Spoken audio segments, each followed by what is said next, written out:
my name is Damon Marotti, and I am the technical trainer for SoundOff Signal. In this video, I'm going to be walking you through how to assemble and deploy our new rapid deployment kit. Now, the video is broken into different sections, and in the description below, I've got bookmarks for each one of those sections. So if you do want to jump ahead, go right ahead, feel free to do so. But the first half is going to be covering assembly, and the second half is going to be covering deployment in the field, as well as putting it back together at the end. So let's jump into it.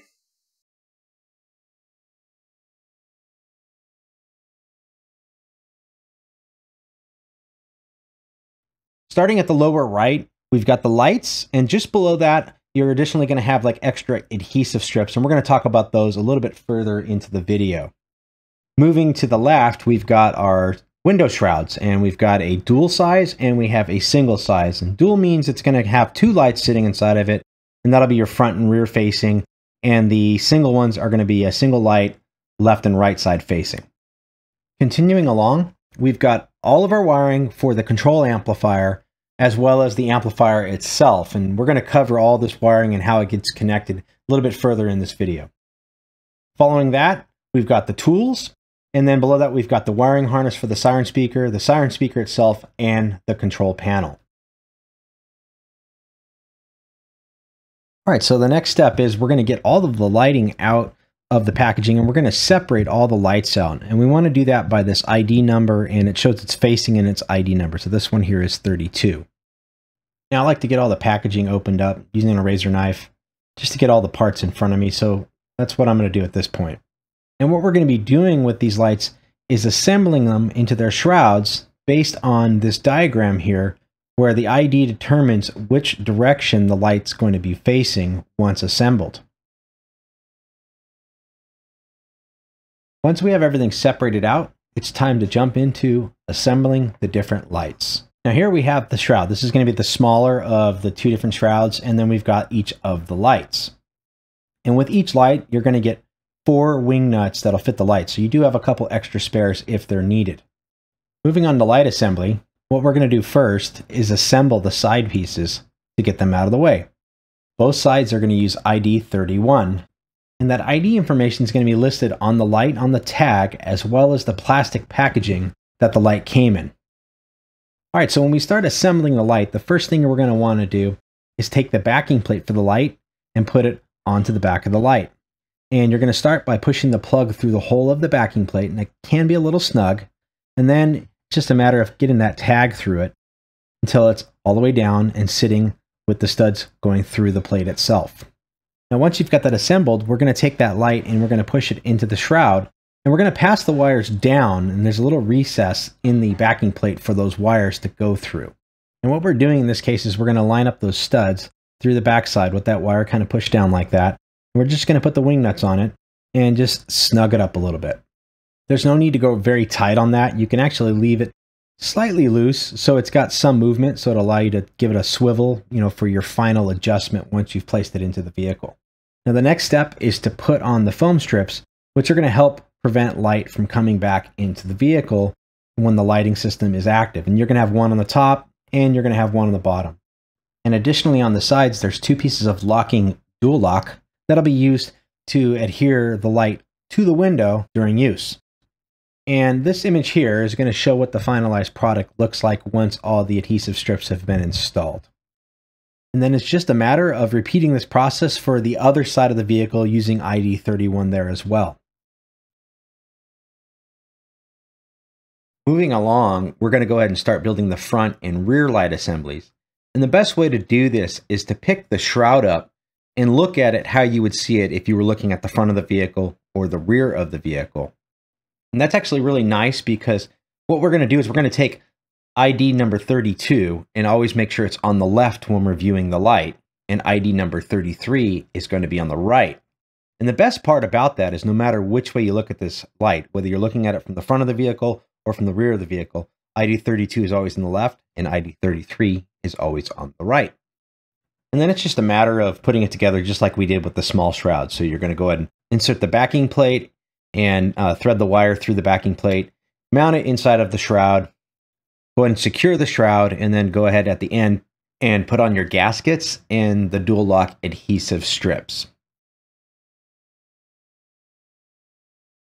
In this section of the video, we're going to talk about the speaker and the brackets and the harnesses. And we're going to talk about it outside of the vehicle because it's going to make it a lot easier to kind of see how things go together. And then later in this video, we're going to actually show it being installed. The idea behind this is the speaker is going to be clamped onto something in the vehicle. And that could be something round or it could be something square. And we've provided some hardware for you that's going to allow you to have, the choice of either one or the other, no matter which way you want to go with it. Depending on if you're mounting it to something square, like say a radiator cross member, you might set it up like this, where the clamp part of the bracket is facing away from the speaker. And then if it was mounting to something rounded, like a tow hook, let's use that as an example. So it's got a rounded edge on it. In a case like that, you're likely going to mount it the other way so that the hook part of the bracket or the hook part of the clamp is away from the speaker. And then you're just going to tighten everything down.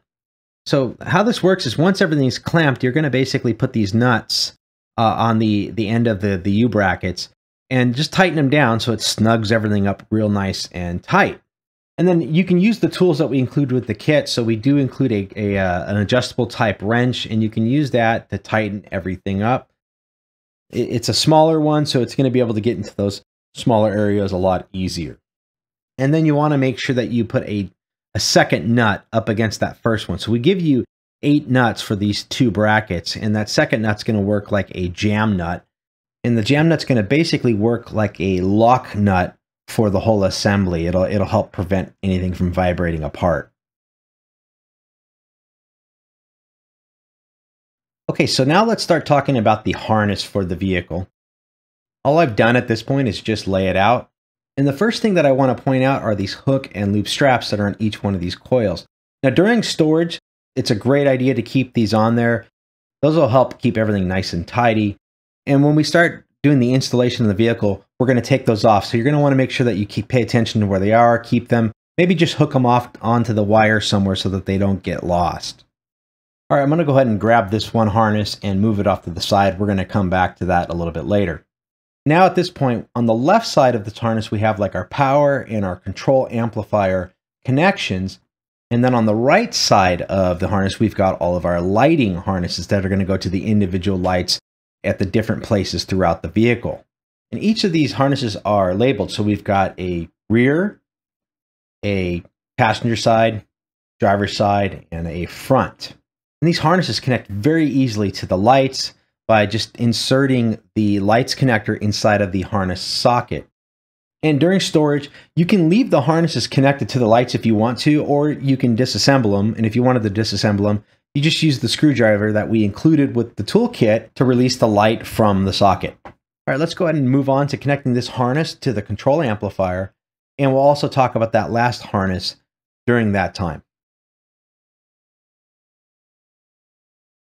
All right, so now we're looking at the Siren amplifier. And we've got all the harnessing right in front of us. And we also have one other connection that's not shown on the screen right now that we're going to cover at the very end. So this is the control amplifier, and part of the assembly is getting everything connected. And really all we're going to be doing is matching the different connectors to the sockets that they fit in on the backside of the amplifier. So this connector here, this is the CN12 connector. That's going to connect there. This next connector has 10 pins, and it's going to go in the only connector on the amplifier that has 10 pins. That's CN7. And if you ever have any questions about which connector is which, that's all going to be labeled on this right here. And the next connector is the RJ45 modular connector. And notice we have 2 ports like this on the control board, but this one's going to plug into the CN3 port. So that's that upper port on the control amplifier itself. All right, and the next connector is our CN4 connector. And this is basically the another data connector as well as power for the lights. And notice there's 3 different ports that look all the same. It's going to be connecting right next to that other data connection we just previously made. The last connection is the CN1 connection, and that's on the inside of the amplifier. So notice we've got 2 little tanks here that we can pop to open the lid of the control amplifier up. We're going to make that connection down at the bottom right where this rubber boot is at. using the screwdriver tool that we provided, but we're going to use the hex side of it. And basically we're just going to unscrew it, go ahead and put the ferrule connection in, and then tighten it back up. And we don't need to go crazy tight. You can give it a couple turns with your hand, and that's really all it needs to be right there.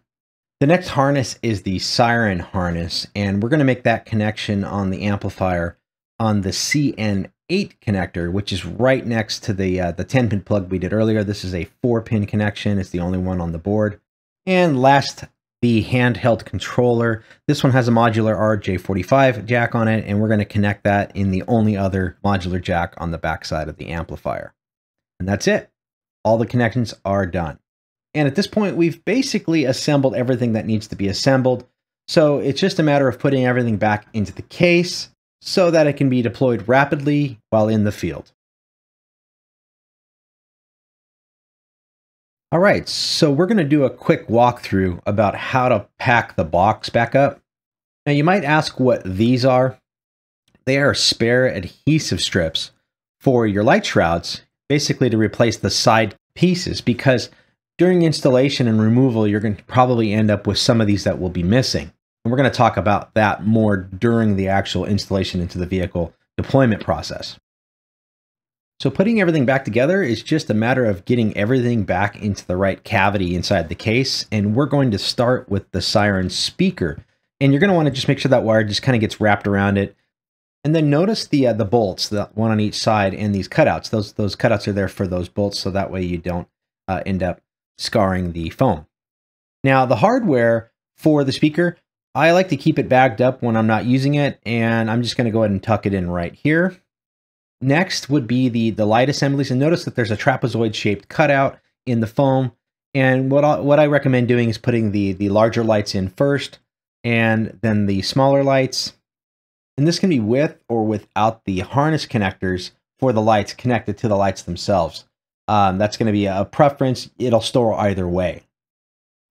As far as the tools go, they fit real nicely right here in that lower right cavity.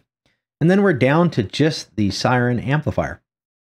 And notice this little notch here in the foam. That's perfectly cut for the amplifier itself. So when you kind of pull those wires up as you push it in there, that's going to allow it to kind of secure itself.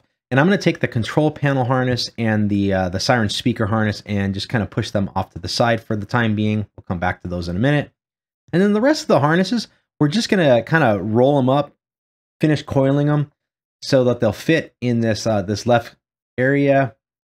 And I know I'm not doing a very good job at it, but that's the idea behind that. And then we're just going to take the Siren harness and the control panel and just stick it right here in the upper right cavity. And notice there's like a little notch there for the wiring to go through. And once that's done, close the lid, latch it, and it is now ready for deployment.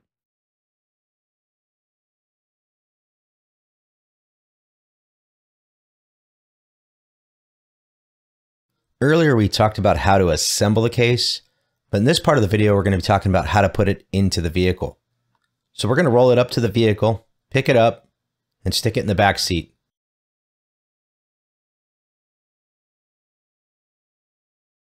All right, so step one is to get everything out of the case so we can start distributing it throughout the vehicle. And I'm going to go ahead and start with that Siren harness, and then I'm going to uncoil that as well as all the other harnesses. So really all I'm doing at this point is getting everything stretched out. But one thing that I want to point out is those Velcro straps. Make sure you save those straps. We're going to use them when we put everything back in the case for storage at the end. Now for step two, get all the harnesses distributed throughout the vehicle. This is the rear harness, and it's going to go out the rear hatch. Next are both the rear door harnesses, and in the video you can see I'm distributing the passenger rear at this point. And here I am with the passenger front door harness as well as the speaker harness. And notice how I'm wrapping these around the seat so they're far away from the driver, so it's not going to cause any kind of obstruction for the driver. Okay, so the next step is to distribute the shroud assemblies with the lights. The smaller assemblies are going to be for your side-facing lights, and the larger assemblies that have 2 lights each are for your rear and front-facing. And at this point, all we're really going to be doing is assembling the lights. So here I am connecting that rear light, and notice I'm plugging in both the connections, and then I'm sticking it to the glass. And you'll want to give it a good push to make sure that it's adhered to the glass properly. And notice as I'm closing the hatch, I'm making sure that the wires aren't going to get pinched in that area.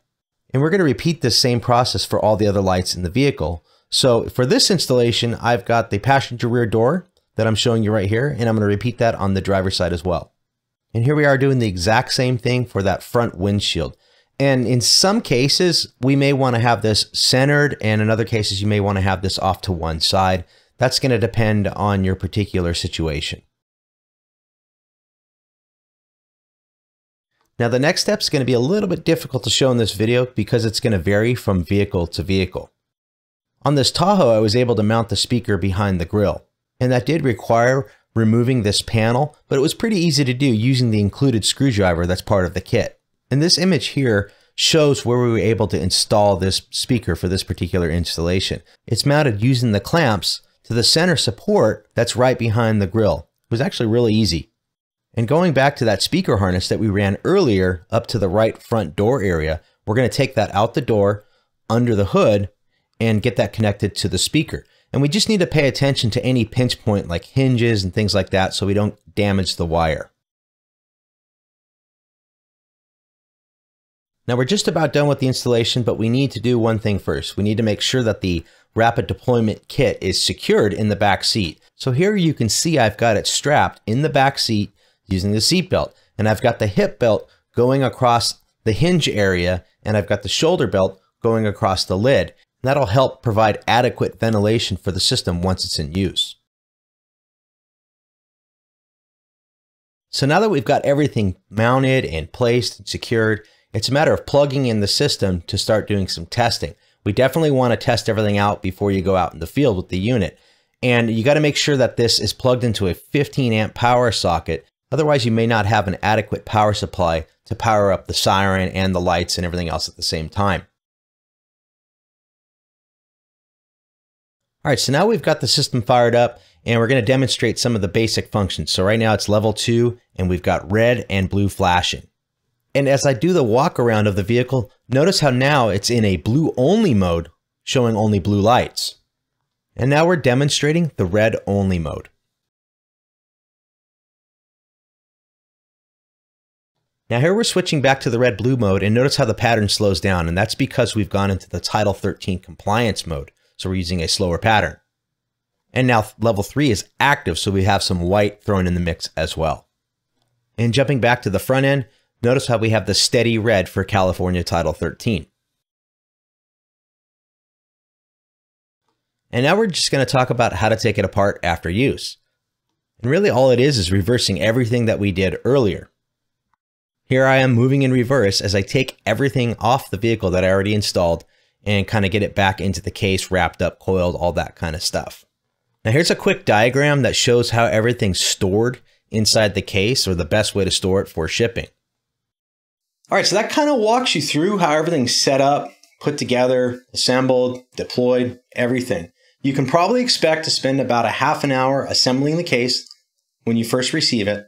And then in the field, depending on how you're doing your setup, if you're doing it with or without a Siren, you can expect probably about 15 minutes to about a half an hour to get this thing ready for deployment. So it's actually fairly quick from start to finish. Now, the last thing I do want to point out is the kit does include a Siren, as you saw throughout the video. If you are using the Siren, and especially during testing, make sure that you're being aware of who's in the area during the test. We want to make sure that nobody's going to get their hearing damage from the Siren during that test phase. All right, well that's all I've got for today.